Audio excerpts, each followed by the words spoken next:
ঈশ্বরের ধন্যবাদ হোক, ঈশ্বরের নাম উচ্চীকৃত গৌরবান্বিত হোক। আমি রেভারেন্ড পার্থ চ্যাটার্জি আবার একবার ঈশ্বরের সুন্দর সুমধুর আত্মিক বাক্য নিয়ে আপনাদের জন্য এসেছি, যেন আমাদের প্রত্যেকের হৃদয় যেন ঈশ্বরের বাক্যে পরিপূর্ণ হয় এবং আমরা যেন ঈশ্বরের আরও কাছে আসতে পারি, ঈশ্বরকে আরও বেশি ভালোবাসতে পারি।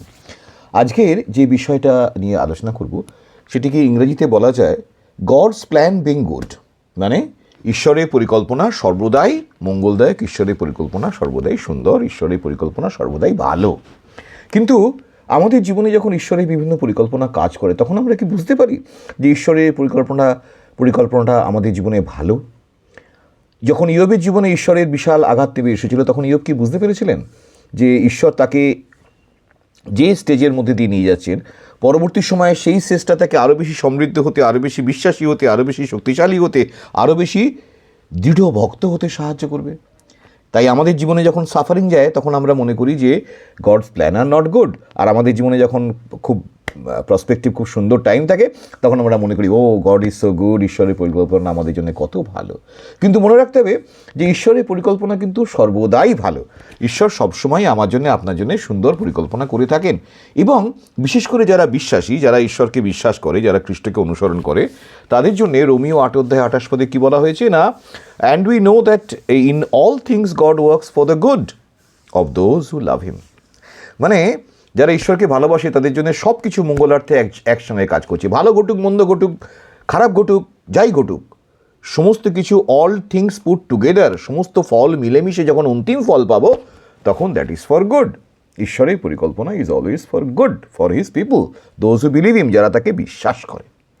তাই আমরা যখনই আমাদের জীবনে কোনো কিছু একটা স্টেজের মধ্যে দিয়ে আমরা যাব, যখন আমরা একটা সার্টেন কন্ডিশনসের মধ্যে দিয়ে যাব, সেটা ফেভারেবল হোক আর নাই হোক, সেটা সেই সময় আমাদের সুখের অনুভূতি হোক বা দুঃখের অনুভূতি হোক, একটা জিনিস আমাদের মনে রাখতে হবে যে যেমন রাত্রি চিরস্থায়ী নয়, রাত্রের পর দিন আসে, তেমনি আবার দিনও চিরস্থায়ী নয়, দিনের পরে রাত্রি আসবেই। তাই সুখও চিরস্থায়ী নয়, দুঃখও চিরস্থায়ী নয়, ভালো সময়ও চিরস্থায়ী নয়, মন্দ সময়ও চিরস্থায়ী নয়। একটা সাইক্লিক্যাল অর্ডারের চক্রবাত একটা পরিবর্তিত হতে হতে একটা সুখ দুঃখ ভালো মন্দ ঘুরিয়ে ফিরিয়ে আমাদের জীবনে আসবেই।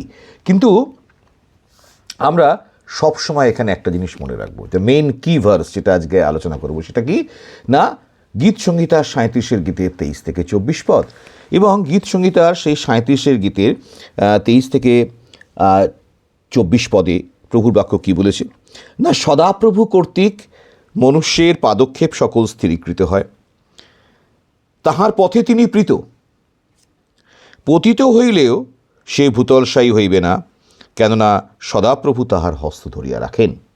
আর আরেকটু এগিয়ে পড়লে দেখব লেখা আছে, আমি যুবক ছিলাম এখন বৃদ্ধ হইয়াছি, কিন্তু ধার্মিককে পরিত্যক্ত দেখি নাই, তাহার বংশকে খাদ্য ভিক্ষা করিতে দেখি নাই। সে সমস্ত দিন দয়া করে ও ধার দেয়, তাহার বংশ আশীর্বাদ পায়। কাদের বংশ না, যারা ঈশ্বরের আশীর্বাদের অধিকারী। 22 পদে বলা হয়েছে, তার আশীর্বাদের পাত্রেরা দেশের অধিকারী হইবে, অর্থাৎ যারা ঈশ্বরের আশীর্বাদের পাত্র।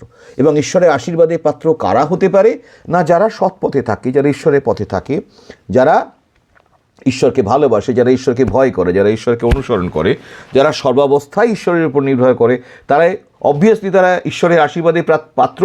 এবং ঈশ্বরের সেই আশীর্বাদের পাত্র সম্বন্ধে গীত সংহিতায় লেখক তিনি বলছেন যে আমি যুবক থেকে বৃদ্ধ হয়ে গেছি, অর্থাৎ আমার জীবনে অনেকগুলো কাল কেটে গেছে, অনেকগুলো বছর কেটে গেছে, আমি অনেক কিছু দেখেছি, অনেক কিছু এক্সপিরিয়েন্স করেছি, বাট একটা জিনিস আমি জানি, একটা এক্সপিরিয়েন্স আমার ইউনিক, সেটা কখনো পরিবর্তিত হয়নি। আর সেটা কি না, ধার্মিকের বংশকে আমি কখনো খাদ্য ভিক্ষা করতে দেখিনি, মানে ধার্মিকের বংশকে আমি কখনো ভিখারি হইতে দেখিনি, ধার্মিকের বংশকে কখনো কষ্ট পেতে দেখিনি। ধার্মিক সবসময়তে আশীর্বাদযুক্ত, সে সবসময় অপরকে ঋণ দিয়েছে, সবসময় সে অপরকে দয়া করেছে, সে নিজে কারুর দয়া প্রার্থী বা সে নিজে কারুর ভিক্ষা প্রার্থী কখনো হয়নি।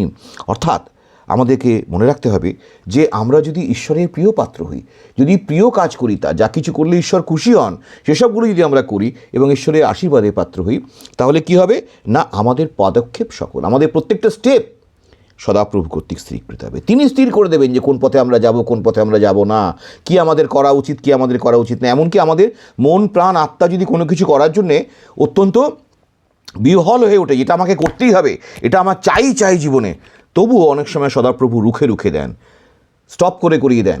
কেননা হয়তো আমি মনে করছি যে এইটা করতে পারলেই আমার জীবনের সমস্ত সুখ শান্তি চলে আসবে, কিন্তু ঈশ্বর মনে করছেন যে না, এখন নয়, সময় হোক আমি তোমাকে এই জিনিসটা দেব। তাই মনুষ্যের পাদক্ষেপ সকল সদাপ্রভু দ্বারা স্থিরীকৃত হন যখন সে ঈশ্বরের আশীর্বাদ প্রাপ্ত হয়, আর তাহার সকল পথে তিনি প্রীত হন।